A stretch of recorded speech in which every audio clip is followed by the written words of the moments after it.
Como lidar com os desafios da vida?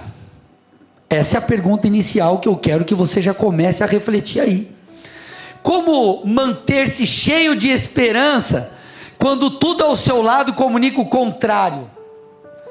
Como crer que Deus cumprirá cada uma de suas promessas diante de um cenário de impossibilidade? Eu não sei em qual fase você se encontra da sua vida, mas certamente em algum momento você vai ter que lidar com essas perguntas em seu coração. Em alguns momentos da nossa história, da nossa vida, nós seremos desafiados a permanecer crendo ou simplesmente abandonarmos o barco. Então nós temos entendido nas últimas mensagens aqui no culto sobre como lidar com isso, como nós vencermos essa guerra na nossa mente, no nosso interior, essa guerra de altares e essa batalha dentro de nós. Eu quero hoje compartilhar aquilo que eu acredito ser uma chave realmente espiritual, algo poderoso, para que você viva tudo aquilo que Deus tem para você e para que você vença talvez dias de tensão na sua alma. Continuo crendo ou deixo de crer? Pulo do barco ou fico nele? Será que Deus vai cumprir mesmo diante dessas situações que eu estou vivendo ou não? O que eu quero que você entenda hoje, isso é poderosíssimo, é a importância de você aprender a descansar em Deus. Irmão, isso é poderoso. Abra comigo tua Bíblia no Salmo 37, verso 7. Salmo 37, verso 7. O início do verso.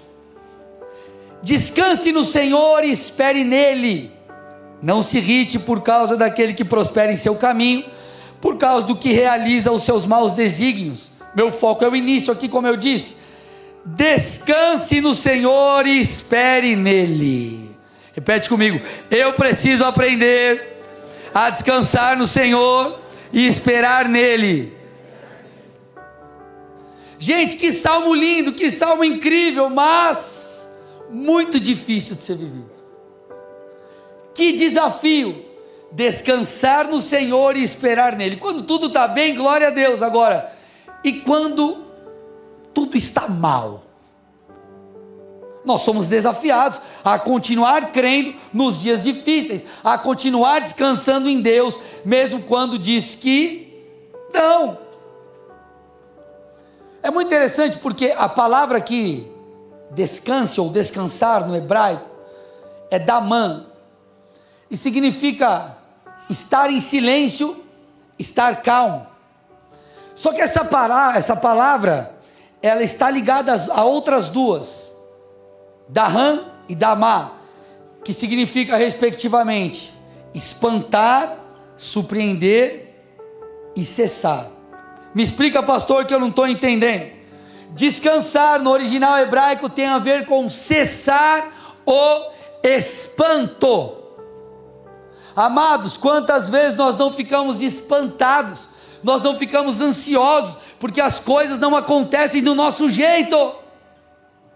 Quantas vezes nós não ficamos angustiados, porque as batalhas elas parecem difíceis demais para serem vencidas. Muitas vezes nós ficamos estarrecidos. Por quê? Porque as circunstâncias tentam drenar a nossa fé, tentam arrancar a nossa fé, e o Senhor está dizendo: aprenda a descansar em mim, cesse o espanto, fique em silêncio, respira. Agora, eu preciso que você entenda que descansar em Deus não significa que você deve cruzar os braços, não significa que você não deve fazer nada. Você não descansa do trabalho, você descansa no trabalho. Eu sei que vocês estão com frio, estão quietinhos, mas essa aqui vale um glória a Deus, né? Eu vou falar de novo para deixar você ser bem espontâneo aqui. Então você não descansa do trabalho, de fazer a sua parte. Você descansa em Deus enquanto você faz a sua parte.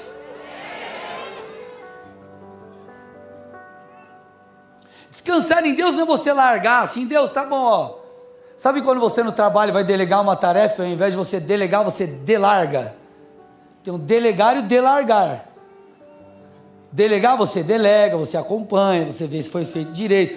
Delargar é você faz aí você passa 6 meses, você nem sabe se foi feito, isso é delargar.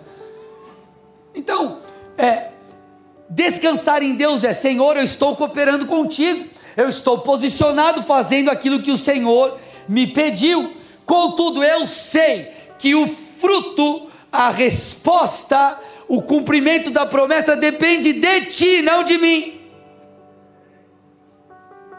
Eu coloco a minha confiança no Senhor, eu tenho fé em ti, eu tenho certeza do cuidado de Deus. Eu estou falando, gente, de algo interno aqui, de você acalmar o seu coração, de você dar ordem à sua alma, porque não há maior desgaste do que o desgaste na alma. Se você está cansado fisicamente, o que você faz? O que você faz se está cansado fisicamente? Quem gosta de dormir? Assim, dormir tipo 100 horas para acabar. Eu queria ter esse dom, gente, eu não tenho. Quem é daqueles que você falou assim, ó, se eu apertar o botão eu desligo? Se você encostou assim? Quem ficou profissional em dormir escorado no busão? Assim, ó, Colombo Sique aqui, ó, pá, vou direto. Você dorme, você tira férias, você relaxa, você assiste um filme, sei lá o que você gosta de fazer. Agora, e se o seu desgaste é na alma, pela tensão da batalha? E quando você está lá, eu tenho uma promessa, mas você olha, irmão, tipo o povo entrando na terra prometida e vê gigante. Jesus amado, não há desgaste maior que o desgaste da sua alma. E, irmão, deixa eu te falar uma coisa, Jesus disse que nesse mundo nós teríamos aflições, e quando Jesus fala sobre aflição, parte do que ele está falando é aflição na alma, tensões, desafios. Quando o livro de Hebreus fala sobre entrar no descanso, parte do que ele está falando é do descanso eterno, e parte do descanso aqui, ok? Mas, fato é, a alma sempre sempre haverá em sua alma uma espécie de tensão. E diferentemente do descanso físico que você deita e dorme, o descanso na alma, ele só pode acontecer pela confiança em Deus. Só. Por isso que o salmista está dizendo, descanse no Senhor e espere nele. Agora, você vai entender aqui nessa noite que Jesus é o nosso descanso. Isso é maravilhoso. Isso é a melhor notícia que nós poderíamos receber. Porque em toda a sua jornada existirá tensão na sua alma, tensão pelos seus desafios familiares, tensões pelos seus desafios em N áreas da sua vida, tensões pelas promessas, tensões por você olhar e falar, cara, esse gigante parece demais, grande demais, mas o Senhor disse que eu venceria, mas até ele cair, irmão, lá dentro de você está naquela batalha interna, vou ou não vou, creio ou não creio, dou um passo de fé ou não dou. A tensão existe, ela sempre existirá. Agora, nós podemos escolher entrar no descanso de Deus. Nós podemos escolher. Jesus é o nosso descanso. Mateus capítulo 11, versículos 28 a 30, diz o seguinte: venham a mim todos vocês que estão cansados e sobrecarregados, e eu os aliviarei. Tomem sobre vocês o meu jugo e aprendam de mim, porque sou manso e humilde de coração, e vocês acharão descanso para a sua alma, porque o meu jugo é suave e o meu fardo é leve. Escute, você só encontrará descanso em Cristo. Isso vale para o não crente, isso vale para o crente. Você percebeu que quando você não era crente e você teve um encontro com Deus, você falou assim: cara, eu tive um encontro com a verdade, realmente aquele vazio na minha alma foi preenchido, e isso é parte desse descanso para a sua alma, isso é parte desse encontro e desse preenchimento que Jesus traz. Agora, quando você é crente, você tem muitas outras tensões e desafios, tem muitas coisas à sua frente que você precisa avançar, conquistar, que a sua alma, há uma guerra na sua alma, porém nós precisamos aprender a governá-la e encontrar descanso em Deus, porque as nossas aflições e a nossa ansiedade, elas só serão ajustadas na presença do Senhor. Nós só encontraremos descanso genuíno quando nós estivermos dispostos a entregar tudo na mão de Deus. Será que eu estou falando, vocês estão me entendendo ou eu estou falando? Amém? Glória a Deus. Amém? Olha o que diz Filipenses 4, 6 e 7, gente. Olha o que Paulo está dizendo. Então ele já começa a nos explicar como proceder, como lidar com tudo isso. Então ele explica, ó: não fiquem preocupados com coisa alguma, mas em tudo sejam conhecidos diante de Deus os pedidos de vocês, pela oração e pela súplica com ações de graça, e a paz de Deus, que excede todo o entendimento, que está além das circunstâncias, guardará o coração e a mente de vocês em Cristo Jesus. Então ele está dizendo, em Deus, na presença de Deus, conforme você o busca, conforme você rasga o seu coração, você encontra paz, você encontra auxílio, você encontra graça, você encontra descanso. Eu tenho projetos em meu coração que eu acredito que Deus tem para mim e Deus tem para nós como igreja. Projetos que eu não sou capaz de cumprir, nem você e nem nós juntos, sem Deus. Nós precisamos do Senhor. Porém, amados, eu me peguei em muitos momentos ansioso, carregando um fardo, enquanto eu obedecia a Deus. De uma forma ou de outra eu me sentia responsável por aquilo que só Deus poderia fazer. Eu acabei tomando sobre mim a responsabilidade que era de Deus. E eu vou te falar uma coisa, talvez você esteja vivendo assim. Deus tem uma promessa na sua vida, Deus disse que cumpriria algo, existe algo pelo qual você tem orado, que está na Escritura, é vontade de Deus. Só que Deus está fazendo, há um processo, há algo que Deus ainda precisa concluir. Irmão, está acontecendo. Só que você ainda não viu, ainda não se completou a obra. Deixa eu te falar uma coisa, calma. Não toma esse fardo sobre você, esse fardo vai te frustrar. Sabe por que vai te frustrar? Porque em algum momento você vai chegar na seguinte conclusão: eu não sou capaz. Então com esse fardo você vai falar, cara, eu não sou capaz, então não vai dar certo. Aí a tua cabeça começa a viajar longe, e aí você começa a se questionar, você começa a questionar as promessas de Deus. Por quê? Porque você tomou esse fardo sobre você.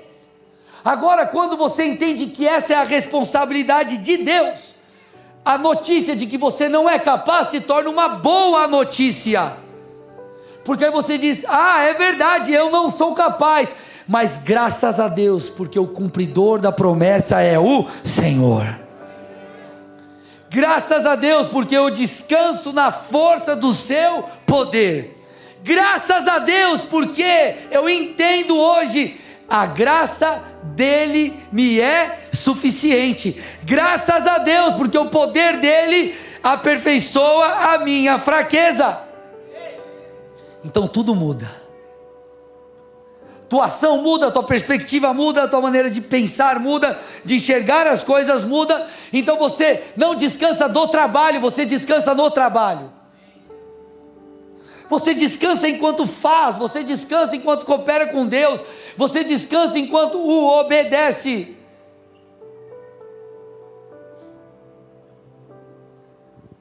Vocês estão aqui comigo?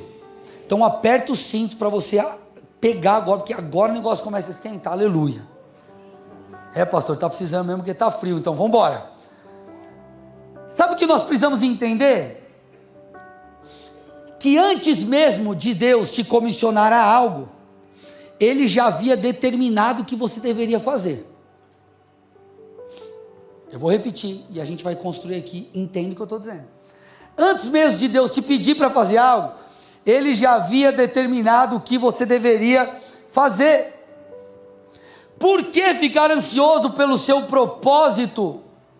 Se antes mesmo de você descobrir o seu propósito, Deus já havia o escolhido. Eu precisei aprender a descansar em Deus, porque tudo começou quando Deus decidiu fazer algo através de mim. Tudo já começou antes mesmo de você saber o seu propósito. O que eu estou tentando te dizer? Você não constrói por si mesmo, você constrói cooperando com aquilo que Deus decidiu fazer através de você. Então quando Deus te revela, quando você entende o teu propósito, irmão, Deus já tinha determinado, quem você seria, aquilo que Ele faria através de você. Aí você está ansioso, cara, ainda não aconteceu, cara, como vai ser, por que isso, por que aquilo, e Deus só está te mostrando, porque o cumpridor de promessas, o fazedor de milagres, já está preparado para fazer o que Ele disse que faria, já está preparado para fazer aquilo que Ele disse que faria. Então você fica ansioso, cara, mas o tempo, cara, mas e agora? Calma, e aquilo outro. Irmão, o que Deus te comunicou sobre o teu propósito é uma decisão já tomada por Ele.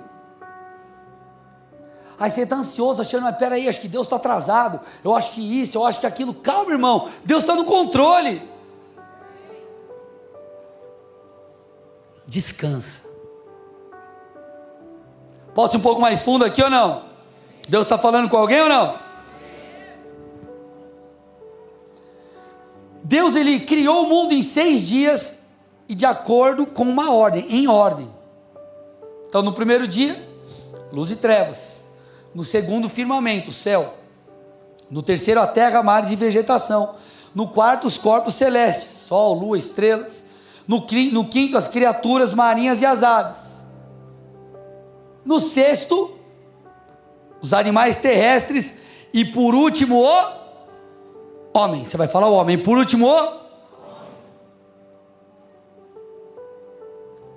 Deus não criou todas as coisas depois do homem. Ele já deu tudo preparado para o homem. Vai pegando aí. Vai pegando aí. Deus colocou o homem em um mundo já formado. Quando Ele pediu para o homem exercer domínio sobre a criação, Ele já entregou tudo o trabalho feito, irmão.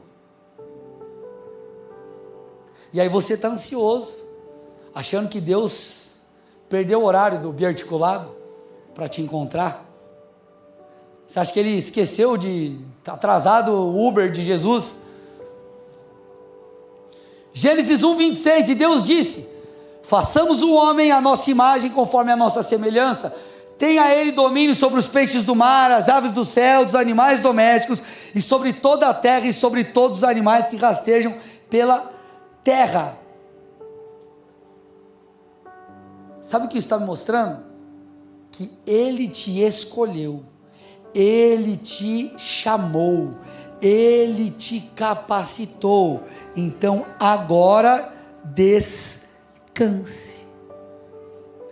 Ele, antes de te dar antes de Ele te comissionar, antes de ele falar para você ter domínio sobre os peixes do mar, sobre todas as outras coisas, antes de ele dar ao homem a comissão de governar, ele deixou tudo pronto, irmão. Esse é o padrão celestial. A gente está falando de Gênesis, é o padrão celestial. Entenda algo, tudo começa com Deus. Esse é um princípio que você precisa compreender.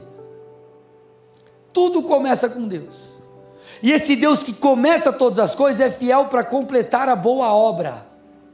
Ele é o começo de tudo, e Ele também é o fim de todas as coisas. O homem não faz nada sem Deus. O homem não faz nada sem Deus. Aí você está ansioso, deixa eu te falar uma coisa. Deus, Ele é eterno. Você nasceu em um determinado período da história, e você viverá pela eternidade. Só que Deus, Ele é eterno. Deus não tem começo, Deus não tem fim. Deus é. Deus é. O que eu estou tentando te dizer? Tudo está no controle de Deus. Ele é.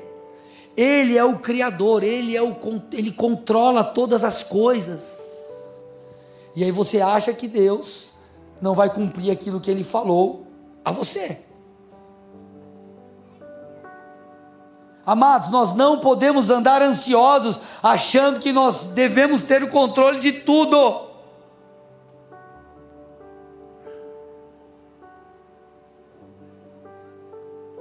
Você vai lá para Mateus capítulo 28, os últimos versos de Mateus, a grande comissão, você conhece, versículos 19 e 20, Jesus disse: vão, façam discípulos de todas as nações, batize-os em nome do Pai, do Filho e do Espírito Santo, ensine as pessoas a guardar o que eu tenho ensinado, e por aí vai. Você conhece muito bem o texto. Então Jesus, Ele ordena que eu e você, enquanto discípulos, façamos outros discípulos. Esse aqui já é um esboço, já é um início daquilo que Jesus estava prestes a fazer. Aqui nós temos um flash daquilo que aconteceria com a descida do Espírito Santo, que é a era da igreja, o estabelecimento da igreja. Só que a igreja, ela começa, sabe quando? Depois da conclusão da obra de Cristo. Antes de Jesus enviar os seus, sabe o que Ele falou na cruz? João 19:30, está consumado. E sabe o que a igreja é comissionada a pregar? A boa notícia: Jesus morreu por você, a obra está consumada, Ele alcança você, Ele me alcançou, o trabalho está feito. O trabalho está feito, Jesus fez todo o trabalho, nós somos comissionados, escute, a partir da consumação da obra de Cristo. Ele fez o trabalho, você vai debaixo da unção do Espírito, não é por você, é por Ele. Ei, o trabalho está feito. Escute, o cristianismo, a igreja começa com o está feito e não com o faça. Por quê? Porque tudo começa com Deus, tudo vem de Deus. E aí você está ansioso. Será? Vai mesmo? Pois é. Puxa vida, Jesus já fez o trabalho em nosso lugar. O projeto divino, irmãos, ele começa pelo fim.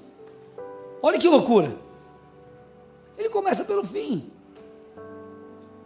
O projeto divino começa pelo fim, por aquilo que Ele já determinou. Quantas coisas você vê na Bíblia? A Bíblia, por exemplo, descreve a vontade de Deus.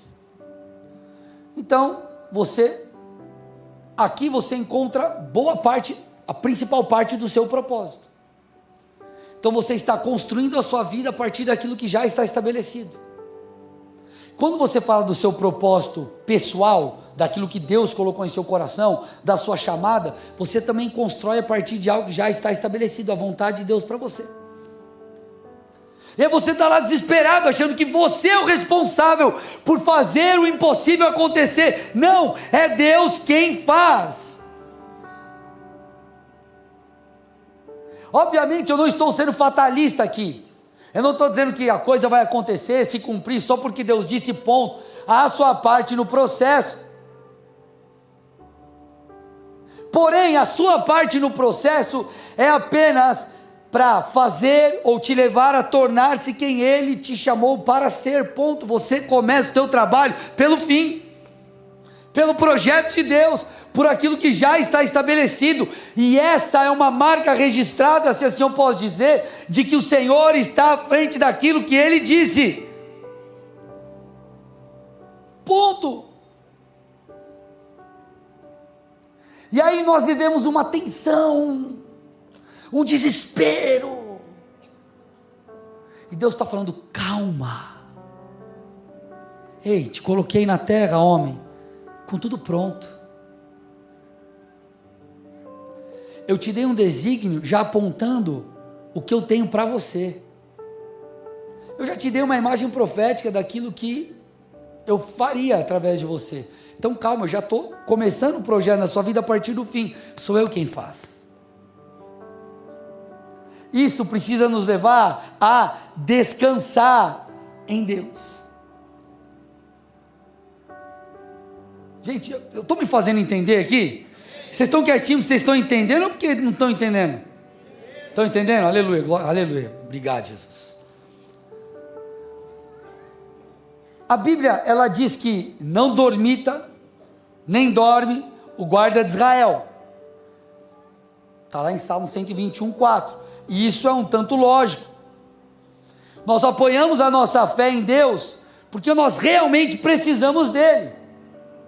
A Bíblia é clara, ela fala que nós somos como ovelhas, animais indefesos, nós somos dependentes do nosso pastor, do Senhor, nós somos dependentes de sua graça, sem a capacitação dEle nós jamais viveremos aquilo que Ele tem. Logo, se eu sou alguém fraco e Deus tem um projeto para mim, isso mostra que Deus não pode parar de trabalhar, que Deus tem que estar a todo tempo, vamos lá, o poder dele nos aperfeiçoando em nossa fraqueza e tal. Só que sabe o que a Bíblia diz? Gênesis 2, versículo 2, que depois que ele termina a obra, depois que ele termina ali, faz os animais terrestres, o homem, a Bíblia diz que ele descansa. Nós acabamos de ler que não dormita o guarda de Israel. Você acha que Deus precisa dormir? Aquele colchão, 35 molas, o travesseiro da NASA, e o cobertor top, como fala, lençol que esquenta lá, sei lá o que, bagulho que não sei o que, não precisa, irmão. Deus não se cansa, mas esse é um princípio espiritual para que o homem compreenda e viva isso, porque escute, Deus faz o homem no 6º dia e descansa no 7º, o homem surge no 6º, sabe qual é o primeiro dia de vida do homem? O dia do descanso. Eita glória, Deus deixou tudo pronto e falou, descansa filhão, agora você começa. Aí você está lá, ai meu Deus do céu, ai Jesus amado, ai meu Deus, e agora? Nós precisamos começar a construir todas as coisas a partir do descanso. O primeiro dia de Adão foi o 7º, o dia do descanso. Então eu não sei como você se encontra hoje, a tua vida espiritual, tua família, teu negócio, tua carreira, eu não sei, mas você precisa sair daqui entendendo o seguinte, eu vou construir isso que Deus tem para mim, seja o seu negócio, a sua família, o seu ministério, partindo do pressuposto do descanso, partindo do pressuposto de que Deus cuida de mim, Ele é o meu Pai, Ele vai à minha frente. Eu vou construir a partir da confiança em Deus, não carregando um fardo que não é meu, mas entregando a responsabilidade da impossibilidade nas mãos daquele que tudo pode. Dê uma salva de palmas a Jesus, aleluia!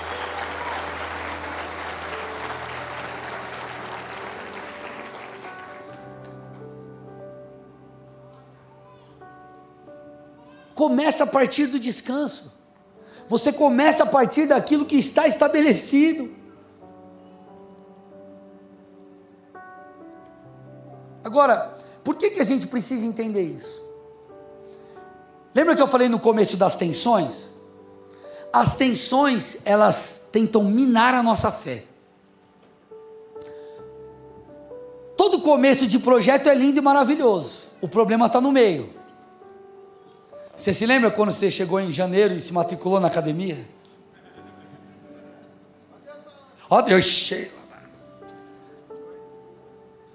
Agora esfriou, né? Agora é outro semestre, pastor, outro semestre. Mas o que eu estou tentando te dizer, todo começo de projeto é legal. Uma dieta, uma profissão nova, tudo que você vai encarar que é novo é legal, porque você projetou, você pensou, você se encheu de ânimo e está tudo bem.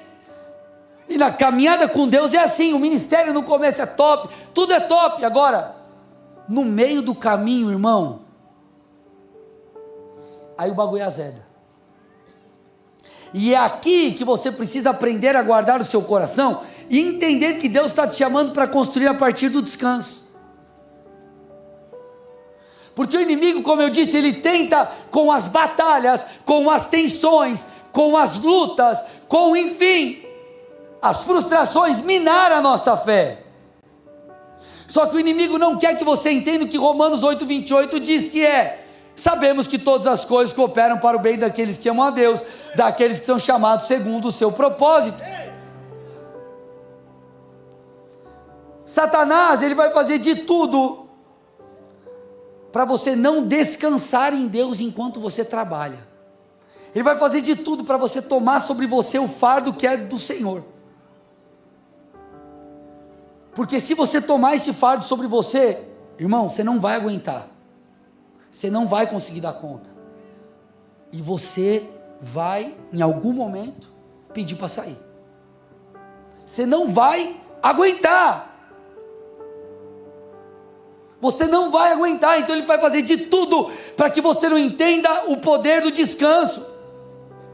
Porque dessa forma ele vai minar a sua fé. E por que isso é crucial? Ou por que ele ataca isso?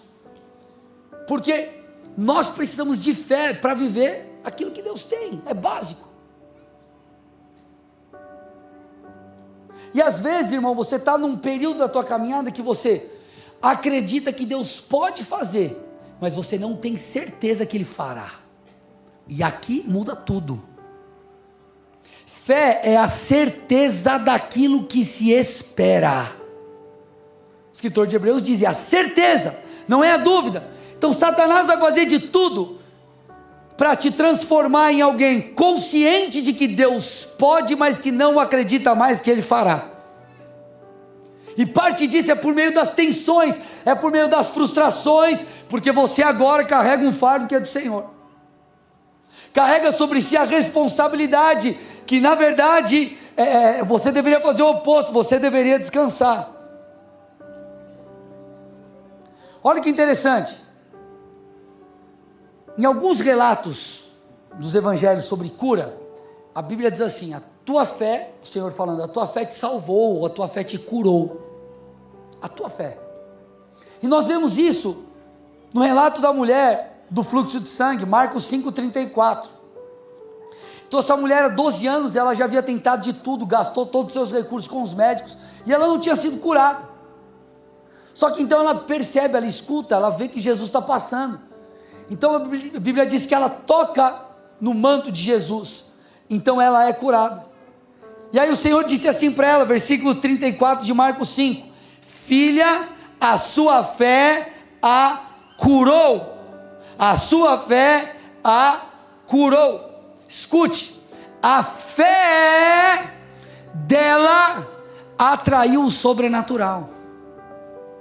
Talvez Jesus está passando aí na sua vida, assim como Ele estava passando ali por muitas pessoas, e você sabe, esse cara aí cura, você sabe, Ele cura, você sabe, Ele cura, mas você não faz como aquela mulher, você não acredita que você pode ser alvo do toque de Deus. Você não tem mais aquela fé suficiente a ponto de você tocar em Jesus. Por quê? Porque as tensões e as frustrações, porque talvez você não entrou no descanso de Deus, minou o sistema teu de crença, criou fortalezas na sua mente, sofismas, e você não acredita mais que Deus vai fazer. Por isso que o Senhor está nos chamando hoje para descansar nele, repousar na verdade de que Ele é fiel. Eu não sei como, eu não sei quando, eu só sei que Ele fará. Quando eu olho para a escada, me falta 1, 2, 3 degraus, eu não sei, mas Ele está me chamando lá para o topo. Não sei se eu vou pular, se eu vou voar, eu não sei o que vai acontecer, mas eu sei que Ele vai me levar até o lugar que Ele disse que eu iria. E aí você não tenta entender tudo, você não tenta, enfim, você só descansa. Descansa na verdade de que Deus é fiel.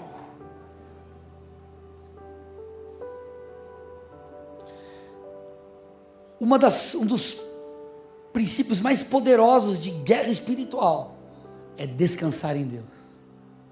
Por que você descansa? Porque você sabe quem Deus é, você sabe quem Ele é.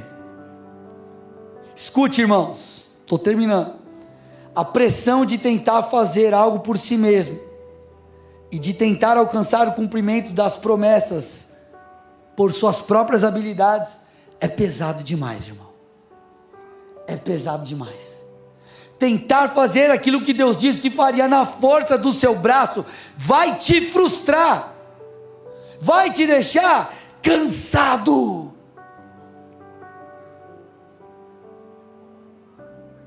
Agora, quando você confia e entrega, você encontra descanso no Senhor. Nós nos esquecemos, por exemplo, do que diz Mateus 6, 25 a 34. Não se preocupem com a sua vida, quanto ao que irão comer ou beber, nem com o seu corpo, quanto ao que irão vestir. Não é a vida mais do que o alimento? Não é o corpo mais do que as roupas?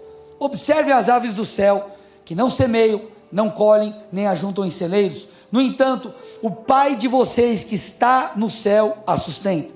Será que vocês não valem mais do que muitas aves? Quem de vocês, olha lá, por mais que se preocupe, consegue acrescentar um côvado, uma medida de tempo talvez, ao curso da sua vida?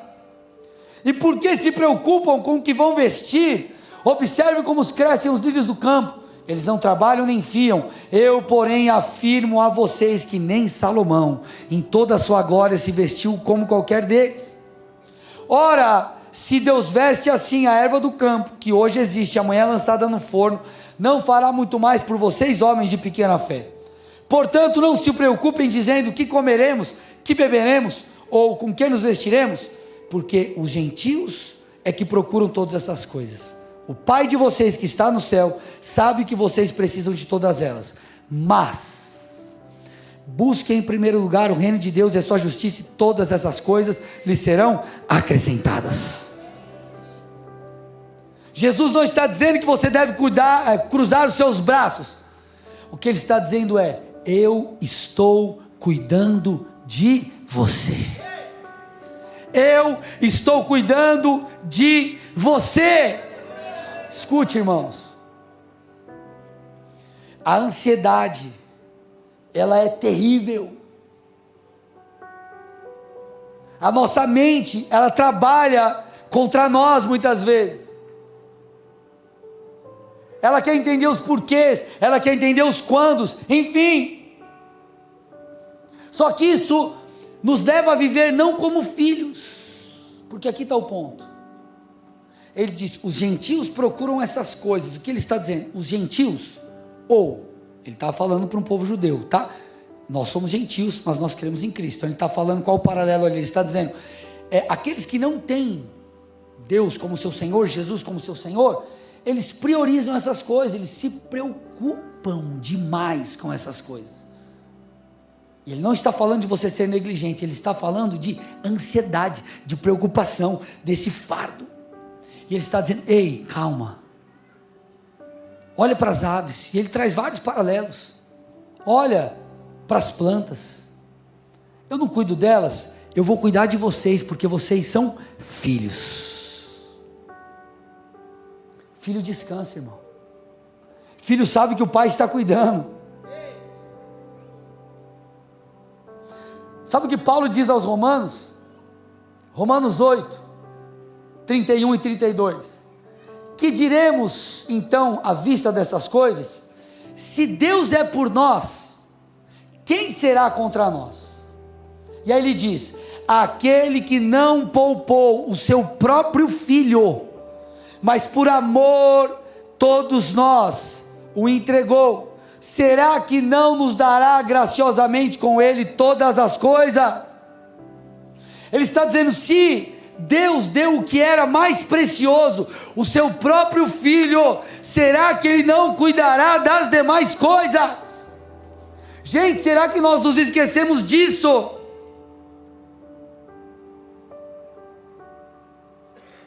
Eu vejo gente sucumbindo por pressões, em detrimento de coisas que você não deveria estar pressionado. Há uma responsabilidade no projeto de Deus para a sua vida, ok, só que é só a sua parte, a parte de Deus é a parte de Deus. E aí nós nos desgastamos, nós, enfim, esquecemos de simplesmente descansar e entender que, de fato, Deus está no controle da nossa vida, se nós temos feito dele o Senhor da nossa história. Deus vai usar os dias bons e os dias maus, em todo o tempo ele vai nos transformar. Ele vai usar os desafios, ele vai usar os erros, ele vai usar o que for, para que você se torne alguém melhor. Só que você precisa descansar em Deus. Você precisa respirar. É pesado demais fazer na força do seu braço. E, repito, você não vai conseguir. 1 Pedro 5, versículo 7. Lancem sobre ele todas as suas ansiedades, porque ele cuida de vocês. Amados, nessa noite, essa é uma noite onde nós vamos nos arrepender pela nossa ansiedade. Por nós queremos tomar o lugar de Deus. Por nós, indiretamente, questionarmos Deus. Por nós, indiretamente, acharmos que Ele perdeu o controle. E, de certa forma, essa é uma ofensa contra Deus.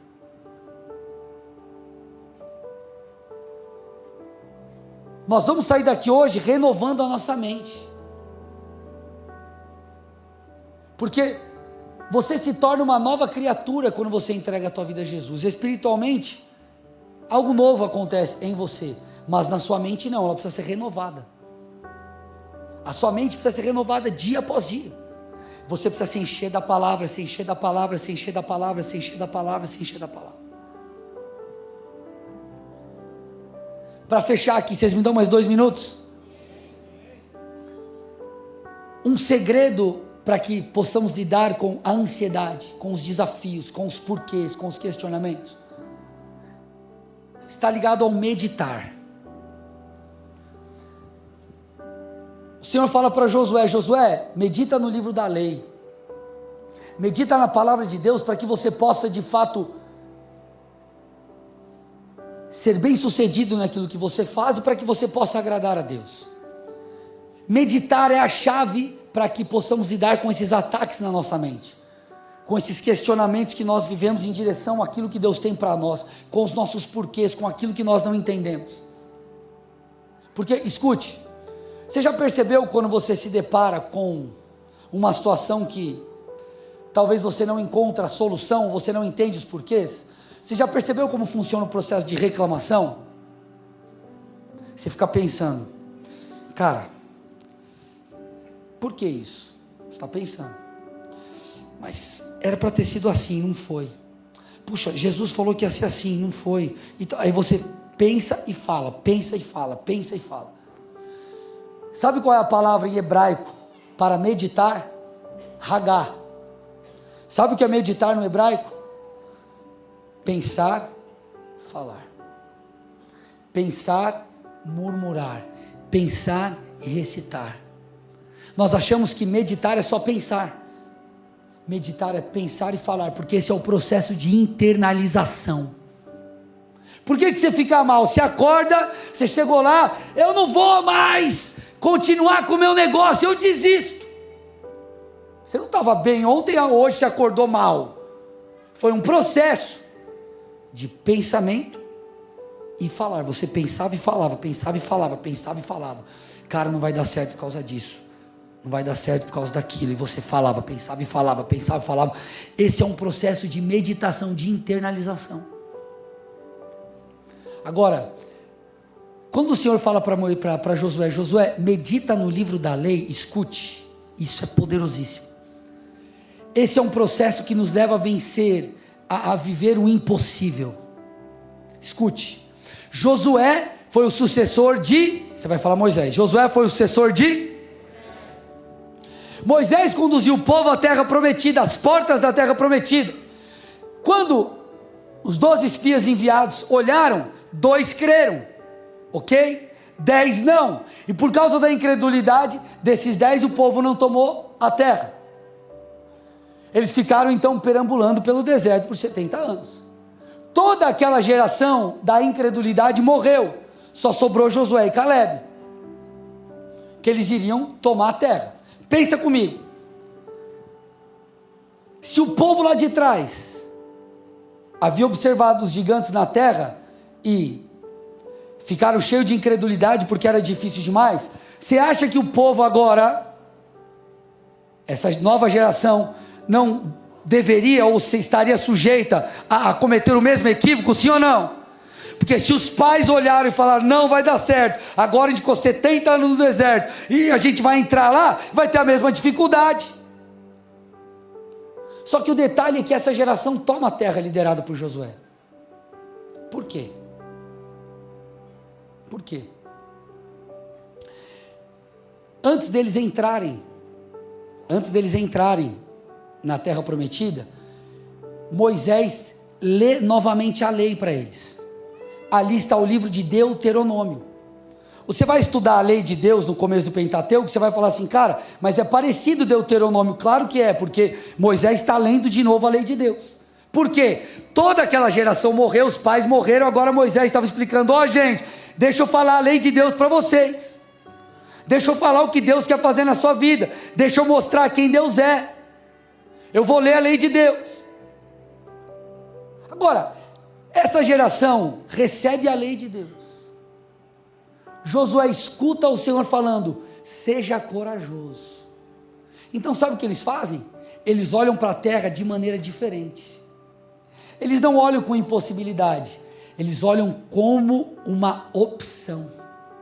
Porque agora eles guardaram a lei de Deus. Eles entenderam a vontade do Senhor. Eles se apropriaram daquilo. Agora, deixa eu te falar, sabe qual foi a primeira cidade a ser tomada? Você vai falar Jericó. Eles entraram por onde? Jericó era uma cidade fortificada. Jericó tinha 2 muros, um muro externo e um muro interno. Então, antes de você estar de fato na cidade, tinha 2 muros. O primeiro muro, para lá, para fora, tinha 1,80 m de espessura. O segundo, 3,6, quase 4 metros, pouco mais de 3,5 metros de espessura.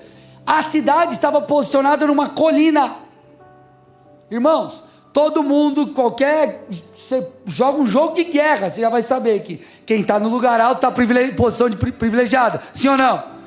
Ou seja, o povo escravo, com retrospecto negativo, porque os pais ficaram com medo e não deram certo, era uma geração de gente frustrada. porque era a geração da derrota, a geração da frustração. E para piorar, a terra não só tinha gigante, para piorar, Jericó era uma cidade fortificada. Só que eles ouviram a lei de Deus, eles escutaram a vontade do Senhor, eles receberam a direção de Josué como líder, e eles entenderam que era o tempo de tomar a terra. Sabe o que eles fizeram? Creram na palavra, abraçaram a vontade de Deus, não se preocuparam com como, nem quando, tiraram o fardo. Josué só foi forte e corajoso, como o Senhor falou, por muitos momentos. Sabe o que aconteceu? A direção maluca de Deus: vocês vão andar uma vez por dia durante 6 dias, ao redor da terra de Jericó. No sétimo dia, 7 vezes, quebra canto, faz um monte de coisa. Deus derruba as muralhas sobrenaturalmente e eles tomam.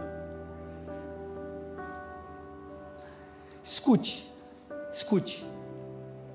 Paulo fala que nós devemos ir contra os argumentos falaciosos, as fortalezas e a altivez que se levanta contra o conhecimento de Deus.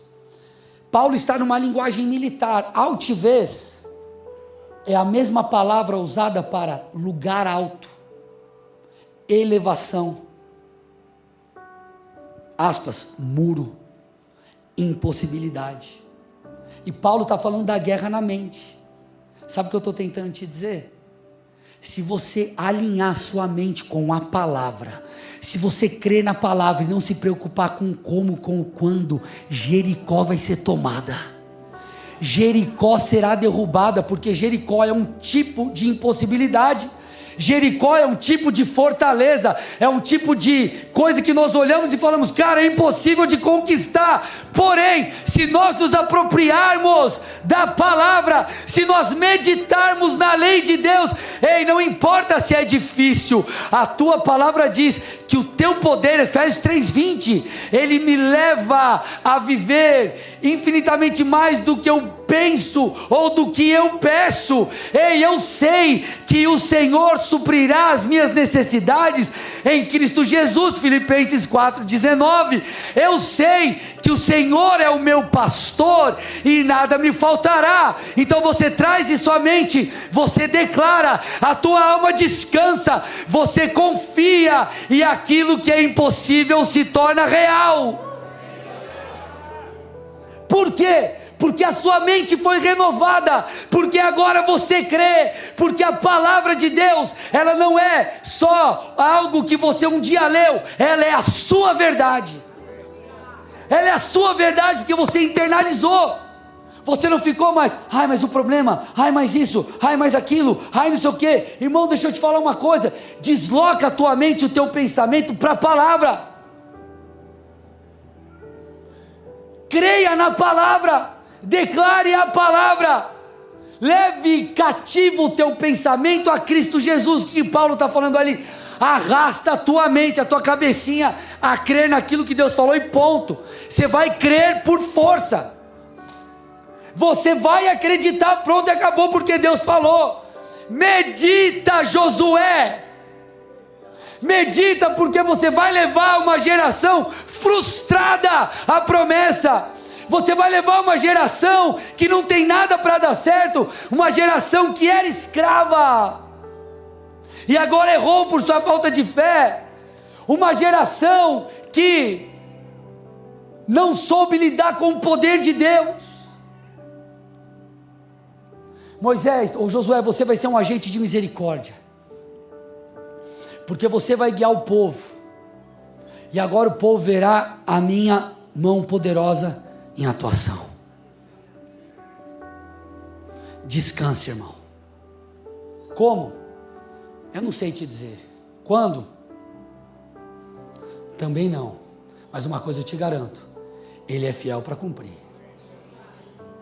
Ele é fiel para cumprir. Descansa no Senhor e espera nele. Ele começa todas as coisas pelo fim. Está consumado. Feche seus olhos, curve sua cabeça em nome de Jesus.